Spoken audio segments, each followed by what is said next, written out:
El Atalaya Fiel tiene canal de transmisión en WhatsApp para recibir los videos todos los días y compartir la palabra de Dios con sus amigos y familia. Link en la descripción o en el código en pantalla.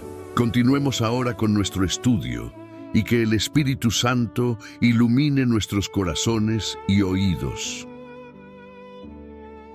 Hoy nos vamos a sumergir en una fuente realmente particular. Coge un evento histórico que, la mayoría conocemos, la Revolución Francesa, y lo analiza con una lente completamente inesperada. La de una profecía del libro del Apocalipsis. La idea que plantea es, como mínimo, atrevida, que el reinado del terror fue predicho siglos antes. Así que nuestro objetivo hoy es entender cómo construye este argumento. No se trata de darlo por bueno sin más, sino de desgranar su lógica interna. Exacto, y es un ejercicio fascinante. Lo que propone esta fuente es ver la historia no como una serie de accidentes políticos o económicos, sino como una parábola a gran escala. Casi un experimento. Eso es, un experimento controlado. La pregunta que late debajo de todo el análisis es, ¿qué pasa cuando una sociedad decide cortar de raíz sus lazos con lo que el texto define como la ley divina? Es una forma muy específica de leer la historia y nos obliga a pensar en causa y efecto de una manera distinta. Pues empecemos por ahí, por el principio de su argumento, que es la profecía en sí. El texto nos lleva directos a Apocalipsis 11, donde se habla de 2 testigos. Suena muy misterioso. ¿Cómo descifra la fuente? ¿Quiénes son? ¿O qué son estos testigos? Claro. Y aquí entramos de lleno en el método de interpretación del texto, que es puramente simbólico. O sea, no se lo toma al pie de la letra. Vale. Argumenta que estos testigos son símbolos del Antiguo y el Nuevo Testamento. La idea es que ambos son, los testimonios fundamentales del carácter de Dios, de su plan para la humanidad. ¿Pero la profecía dice algo más? Sí. Que testifican durante 1260 días vestidas de saco. ¿Y eso qué significa? ¿Que estaban de luto o algo así? Justo eso es, un símbolo de duelo, de oscuridad, de ocultamiento. Y aquí viene la parte más audaz de la interpretación. A ver.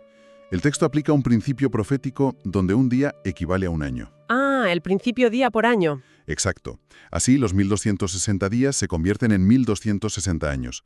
Y la fuente sitúa este larguísimo periodo entre el año 538, que marca como el inicio de la supremacía papal, y 1798. Entiendo.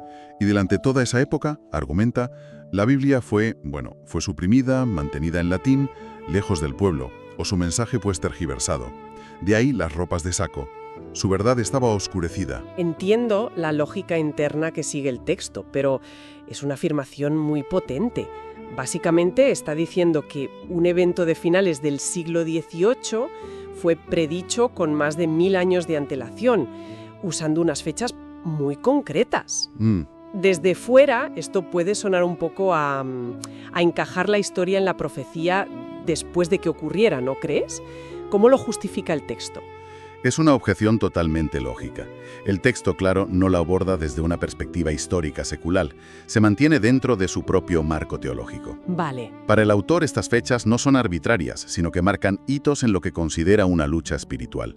El 538 representa el momento en que el poder religioso adquiere una autoridad temporal sin precedentes, y 1798, cuando el Papa es hecho prisionero por el ejército de Napoleón, marca el fin de esa era. Ah. Dentro de esa lógica, los 1260 años son el pilar que sostiene toda la interpretación. Vale, entonces tenemos 1260 años de una supresión, más o menos, velada. Pero la profecía dice que algo cambia, ¿no? Que la cosa se pone peor. Habla de una bestia que sube del abismo. Sí, eso suena bastante más directo. Más agresivo, desde luego. Mucho más. Según la fuente, esto representa un cambio de táctica. O sea, ya no se trata de ocultar o de tergiversar la Biblia, sino de un ataque frontal. Abierto. Abierto y declarado contra su autoridad y, contra la propia existencia de Dios. La profecía dice que esta bestia hará la guerra a los 2 testigos, los vencerá y los matará, y dejará sus cuerpos a la vista en la plaza de la gran ciudad. Y a esa gran ciudad le da unos nombres simbólicos, muy llamativos: Sodoma y Egipto. Un momento, comparar el París del siglo XVIII con Sodoma y Egipto es una acusación muy fuerte. ¿En qué se basa para hacer una conexión tan extrema? Pues se basa en dos ideas centrales que, según el texto, caracterizaron a la Francia revolucionaria de una forma única. La conexión con Egipto la establece a través del ateísmo. ¿El ateísmo? ¿Sí? La fuente recuerda la famosa pregunta desafiante del faraón a Moisés. ¿Quién es el Señor para que yo le obedezca? Para el autor, esa es la quinta esencia del desafío ateo, y afirma que Francia fue la primera nación en la historia que, a través de su asamblea legislativa, declaró oficialmente que Dios no existía. Una declaración a nivel de Estado. Exacto, a nivel de Estado. Y la comparación con Sodoma me imagino que va por el lado de la moralidad. Justa. El texto lo vincula con lo que describe como una corrupción moral y licenciacidad generalizada. Señala, por ejemplo, la nueva ley que reducía el matrimonio a un simple contrato civil. Un contrato que se podía romper a voluntad por cualquiera de las partes. Desde la perspectiva del autor, esto abrió la puerta a una degradación de la moral social. La afirmación es contundente. Francia en 1793 encarnaba ese doble espíritu, el desafío de Egipto y la disolución de Sodoma. Es una lente de análisis muy particular. La mayoría de libros de historia apuntan a la crisis económica, a la desigualdad, a las ideas de la Ilustración como las causas de la Revolución, pero esta fuente deja todo eso en un segundo plano. Totalmente. Y de hecho el texto argumenta que esas otras causas son en realidad consecuencias de la primera. ¿Consecuencias? Sí. No ve la revolución como una explosión repentina, sino como la cosecha inevitable de una siembra que duró siglos. Nos pinta un cuadro muy oscuro de la historia previa de Francia. Sí, dedica una parte importante a recordar la persecución religiosa. Habla de la masacre de los valdenses, de los albigenses y, sobre todo, la persecución a los protestantes, los hugonotes. Menciona la noche de San Bartolomé como el punto álgido de ese horror. La describe con un detalle escalofriante. Miles de protestantes que habían ido a París confiando en la palabra del rey y fueron asesinados a sangre fría mientras dormían, y subraya cómo el rey fue incitado por el clero. Terrible. Y cómo la noticia en Roma fue recibida con celebraciones. Para el autor, este no es un dato histórico más, es la clave para entender lo que pasó después. ¿Y cuál es exactamente esa conexión? ¿Cómo une el texto esa masacre del siglo XVI con la Revolución 200 años después? Pues construye una cadena lógica muy clara. Primero, el poder religioso dominante envenenó la mente de los reyes contra la Reforma. Vale. Segundo, al suprimir la Biblia y expulsar a sus seguidores, a los hugonotes, Francia se autoinfligió una herida terrible. Perdió, según el texto, su brújula moral y gran parte de su motor económico. Se quedó sin contrapesos, por así decirlo. Exacto.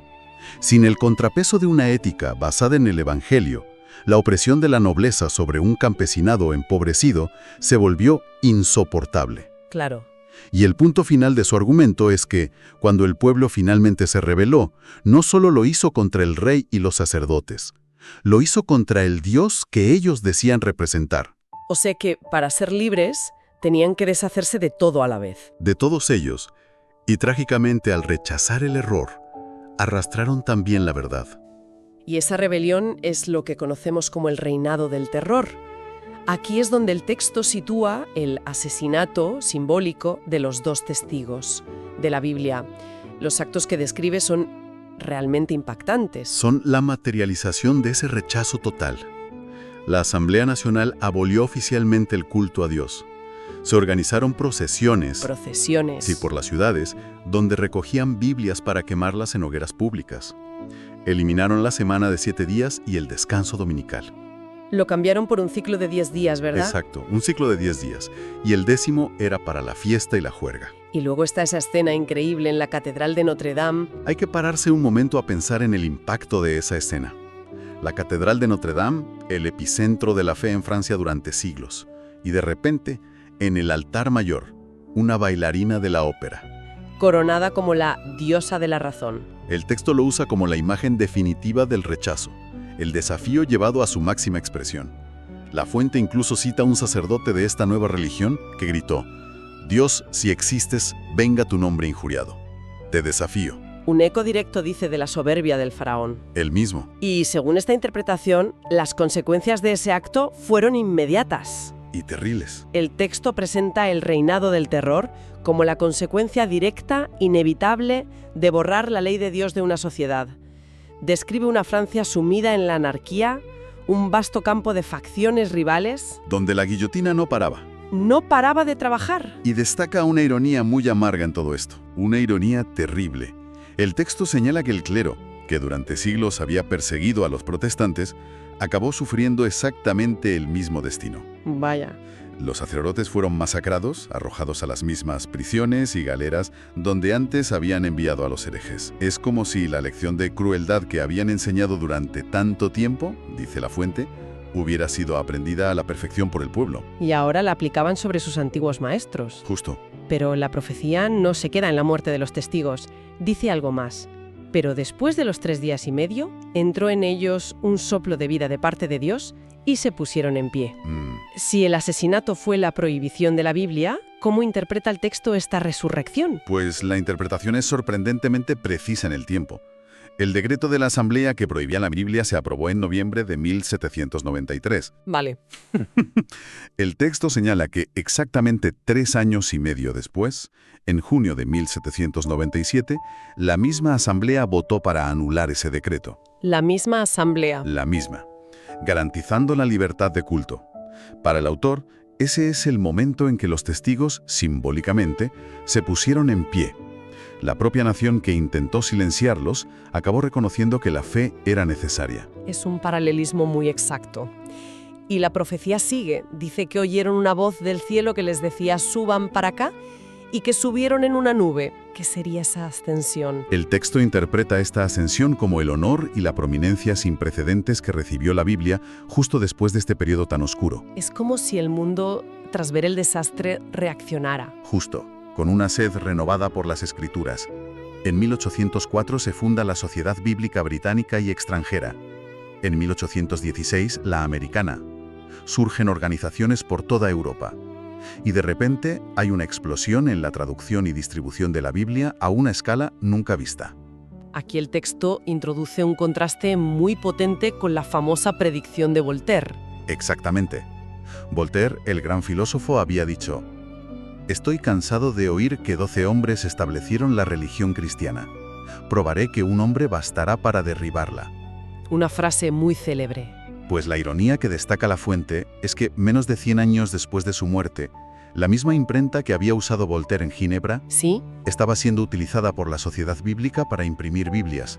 Es una imagen muy poderosa. Cierra el círculo de una forma muy visual. Y resume toda esta sección con una cita de un reformador que es la guinda del pastel. La Biblia es un yunque que ha desgastado muchos martillos. Entonces, si tuviéramos que resumir el gran argumento que nos presenta esta fuente, ¿cuál sería la conclusión final? Lo más interesante que extraemos de esta fuente no es tanto la historia de Francia, sino el método que usa para analizarla. Presenta la historia como una parábola, un experimento, para demostrar su tesis central. Que cualquier sociedad que corta sus lazos con la ley divina está destinada al caos. Exactamente. Es una lente teológica muy específica para interpretar un evento que normalmente vemos como puramente secular. Sostiene que la verdadera libertad no se encuentra en la rebelión contra los preceptos divinos, sino en la obediencia a ellos. Que lleva, según su visión, a la paz y la justicia. Es una perspectiva que, sin duda, choca con la visión moderna de la libertad como ausencia de restricciones. Completamente. El error fatal, según el texto, es creer que podemos construir una sociedad justa sobre las ruinas de la ley moral. Para el autor, el resultado de ese experimento ya lo vimos, el reinado del terror. Y creo que ahí está el pensamiento final que nos deja esta fuente, más allá de la historia o la profecía. Es esa imagen del yunque. Lo presenta como un símbolo de la resistencia de una idea, de un texto, a lo largo del tiempo. Y esto nos puede llevar a una reflexión más personal. Quizás cada cual esté viviendo su propio reinado del terror. ¿A qué te refieres? A un desafío, una dificultad, una persecución moderna en el trabajo, en la sociedad. Un miedo que parece invencible, que parece que va a acabar con todo. Entiendo. Testigos, la palabra de Dios, parecieron derrotadas y silenciadas para luego ser exaltadas. La fe en sus promesas puede traer vida a esa situación personal. Es una aplicación directa. Sí. Y nos deja con una pregunta final. El texto nos recuerda que la palabra es un yunque inquebrantable. Hoy, ante ese desafío específico que tenemos en mente, ¿cómo podemos apoyarnos en esa roca inconmovible, sabiendo que permanecerá firme mucho después de que los martillos que la golpean se hayan desgastado?